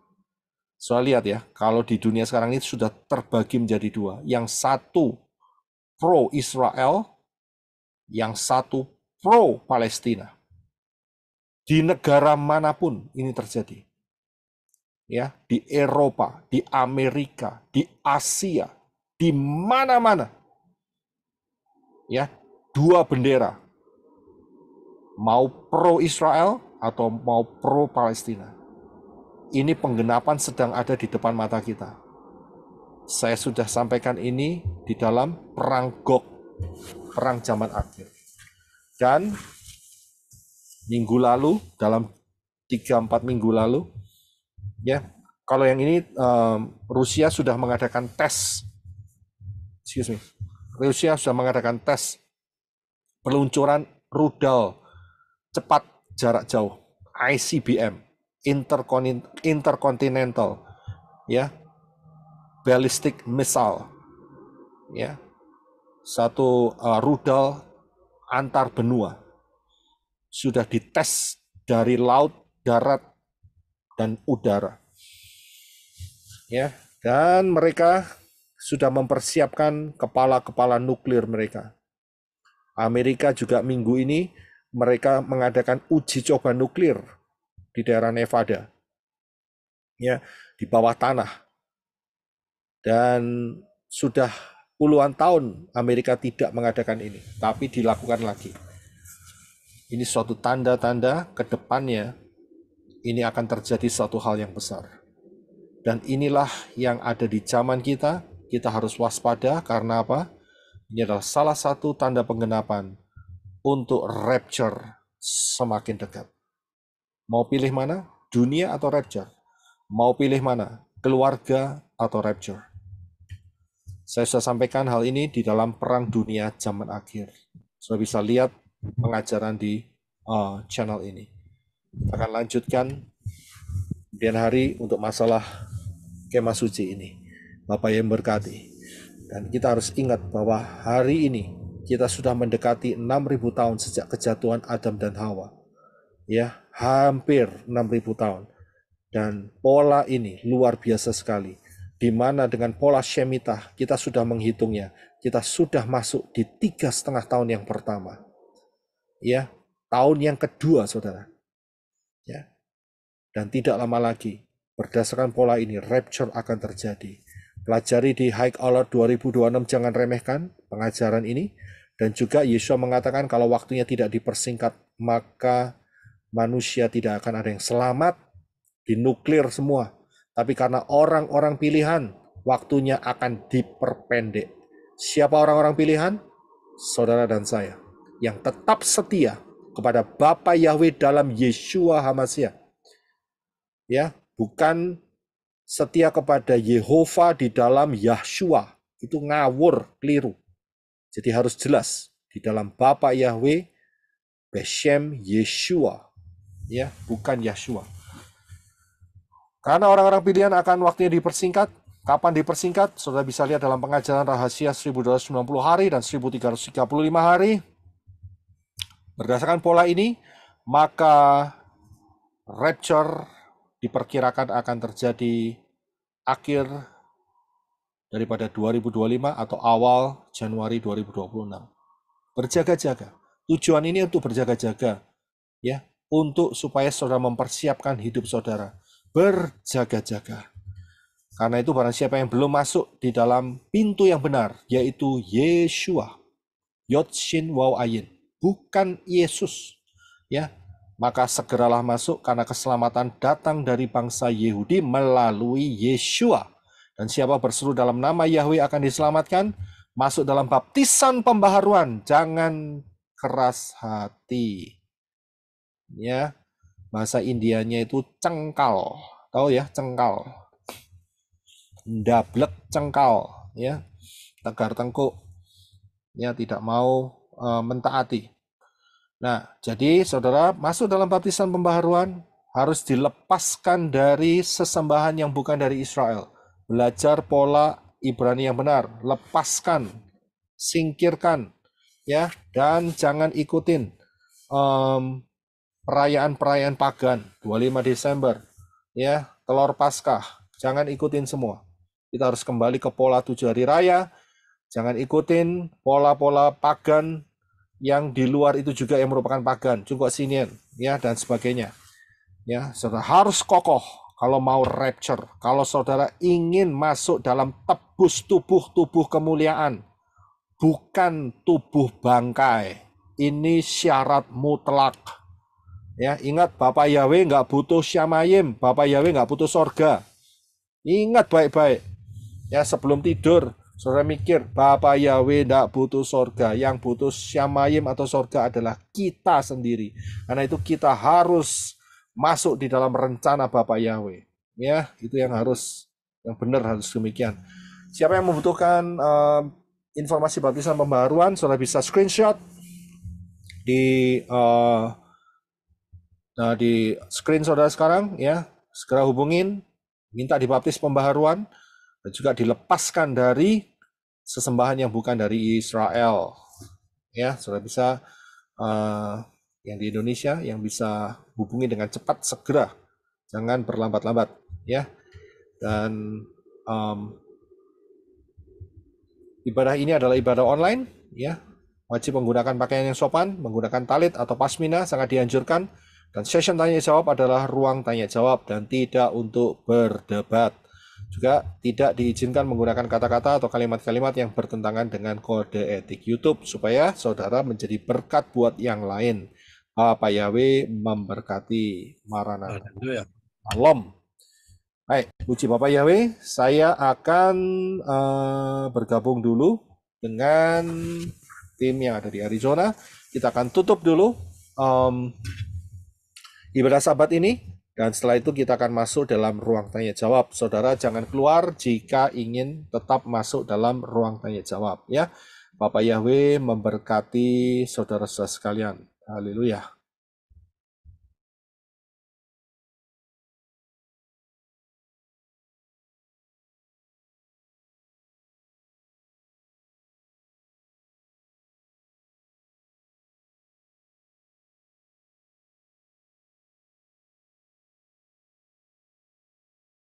Ya, ngikutin ibadah dari awal sampai selesai. Boleh. Ini peserta Shalom termuda. semuanya. Sahabat Shalom. Sahabat Shalom, Pak D. Halo Mbak Robi, Pak Mas Prisco.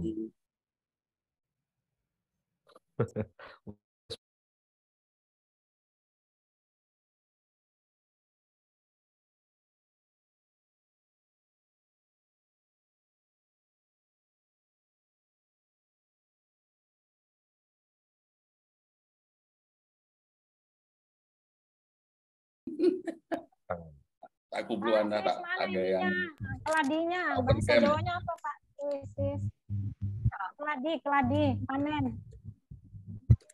Robi pengen nano. Duren.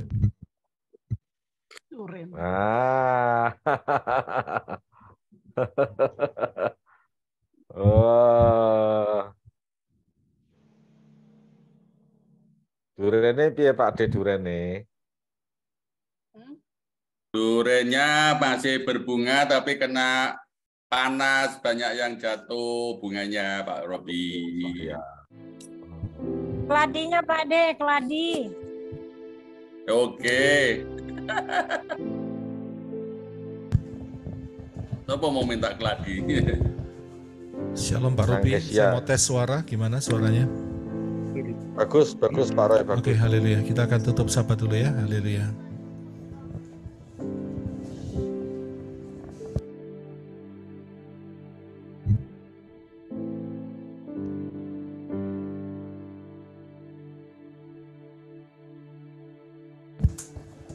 Ya, haleluya.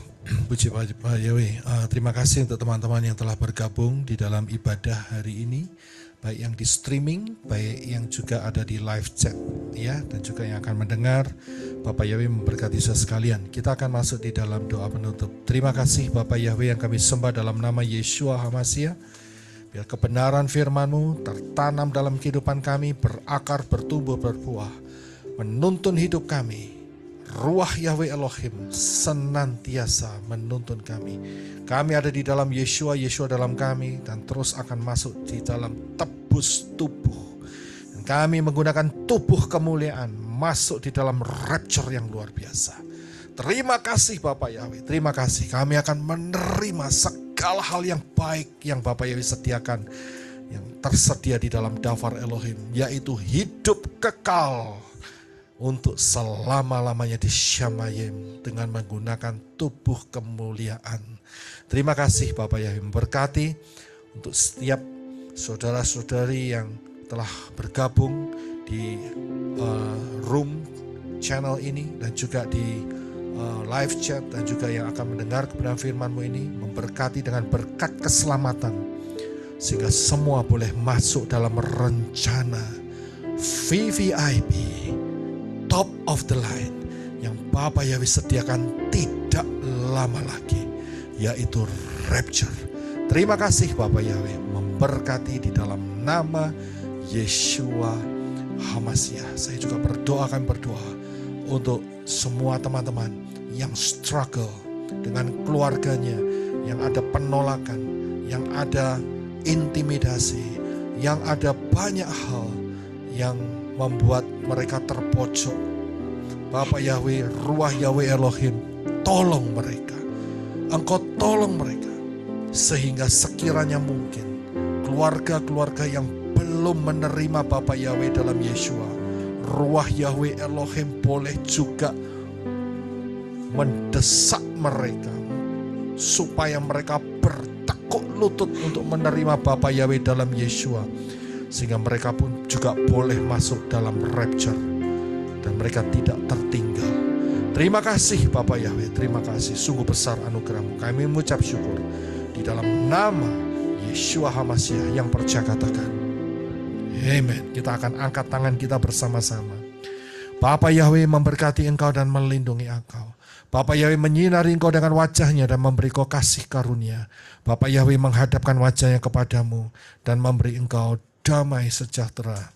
Berkat-berkat ini dicurahkan di dalam nama Yahweh, di dalam nama Yeshua HaMashiach, dan di dalam Ruach Yahweh Elohim. Mulai hari ini sampai rapture terjadi. Terima berkat dari Bapa Yahweh di dalam Yeshua HaMashiach yang percaya katakan amen.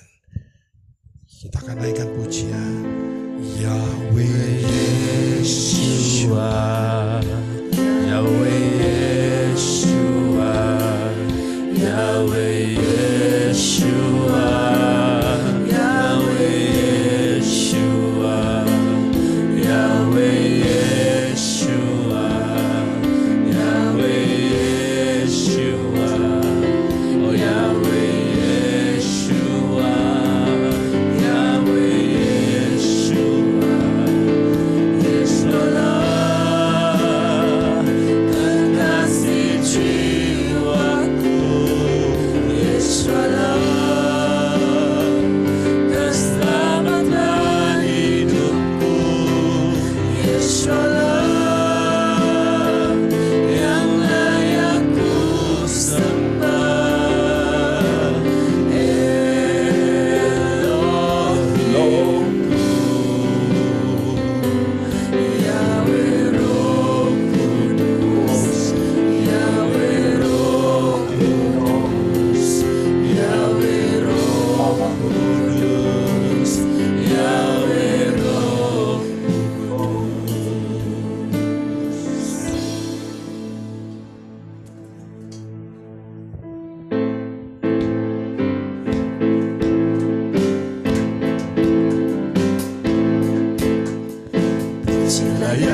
Setianya dahsyat atas kita, dan kesetiaan Yahweh untuk selamanya. Pujilah Yahweh, hai segala bangsa, banggakanlah Dia, hai seluruh umat. Sebab kasih setianya dahsyat atas kita, dan kesetiaan Yahweh untuk selamanya.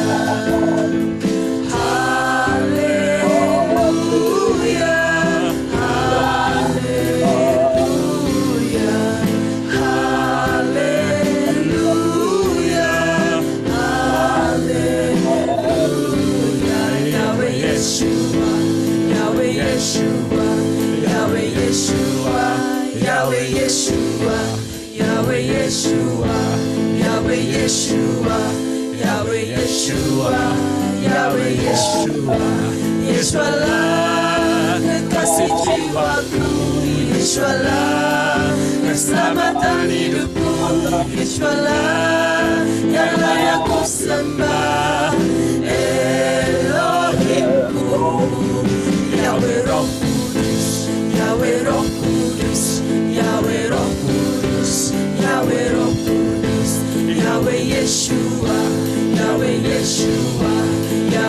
Yeshua, Yahweh Yeshua, Yahweh Yeshua, Yahweh Yeshua, Yahweh Yeshua, Yahweh Yeshua, Yesualah kekasih jiwaku, Yesualah keselamatan hidupku, Yesualah yang layak ku sembah, Elohimku, Yahweh Roh Kudus, Yahweh Roh Kudus, Yahweh Roh Kudus, Yahweh Roh Kudus. His name is Yahweh,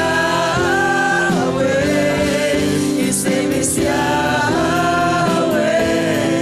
Behold the nail, behold the hand, our God is Yahweh. His name is Yahweh, His name is Yahweh. Behold the nail, behold the hand, our God is Yahweh. Our God is Yahweh. Our God is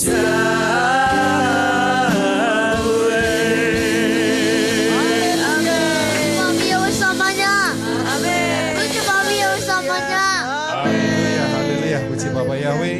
Kita akan lanjutkan di ruang tanya jawab. Saudara yang mau mengikuti, silahkan tetap stay. Bapak Yahweh memberkati. Haleluya. Haleluya.